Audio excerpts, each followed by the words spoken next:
Good morning, boys and girls. I'm going to read chapter 7. It's called To the East. So Jack and Annie stood still for a long moment. Annie spoke first. Well, I guess the tall ninja was pointing to the east, she said. I guess that's the way we go. Wait, said Jack. I need to write some stuff down. He took out his notebook. In the moonlight, he wrote 1, use nature, 2, be nature, and 3, follow nature. So if you remember at the end of the last chapter, the master ninja in the cave, remember, he told Jack and Annie to remember those things. Look, Jack, whispered Annie. Do I look like a ninja? He looked at her. She had pulled her sweatshirt hood over her head and tied the strings tightly. She did look like a ninja, a very small one. Good idea, Jack whispered. He pulled his hood up, too. Okay, let's go, said Annie. Jack put his notebook away. Then he and Annie headed east into the woods. They slipped between trees, and more trees, and more trees. All the trees looked the same. Jack got confused. Were they going in the right direction? Wait, he said. Annie stopped. They both stared at the woods around them. Do you think we're still going east? Asked Jack. I guess so, said Annie. We can't just guess, said Jack. We have to know for sure. How do we do that? Said Annie. We don't have a compass. Just then, the master's words came back to Jack. The ninja master said, to use nature. He said, how do we do that? Said Annie. Wait, I remember something. Jack closed his eyes. He remembered.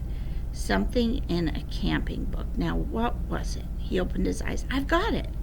First, we need a stick, he said. Annie picked up a stick. Here, she said. Great. Now we just need a space with moonlight, said Jack. There, said Annie. They moved into a moonlit space between the shadows. Now, push the stick into the ground, Jack said. Annie pushed the stick into the ground. The stick's shadow looks like it's more than 6 inches, said Jack. What do you think? It looks like it. Oh, wait, I'm going to go back because that didn't really make sense to me. That's what good readers do, is they go back and reread if it doesn't make sense. The stick's shadow looks like it's more than 6 inches, said Jack. What do you think? It looks like it, said Annie. Okay, then that means the shadow's pointing east. I wonder how they know that. Neat, said Annie. So that way is east. Jack pointed to a new direction. At least I hope it is. We're real ninjas now, Annie said. Yep, said Jack. Maybe we are. Come on. They took off, headed east. They hoped. Soon they were out of the pine woods and walking down the rocky mountainside. They moved slowly from rock to rock. Finally, they rested against a rock. Let's check our direction again, said Jack. Annie stuck another stick into the dirt. There, he said. He pointed to the shadow on the ground. That way.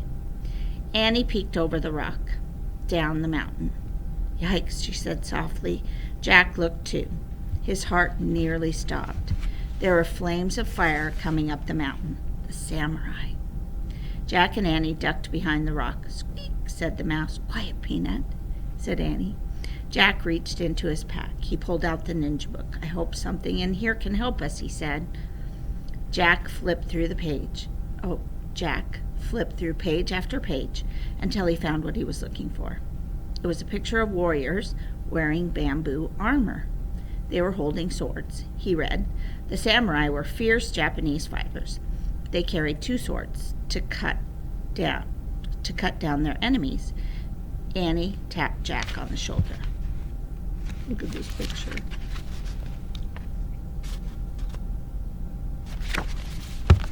Jack looked at her. She pointed up the mountain.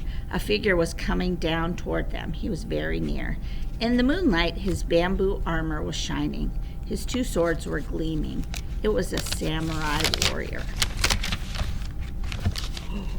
Now we're on to chapter 8. So, what was your favorite part about that chapter? I want you to to think about. Do you think it would work to use a stick as a compass? Do you know what a compass is?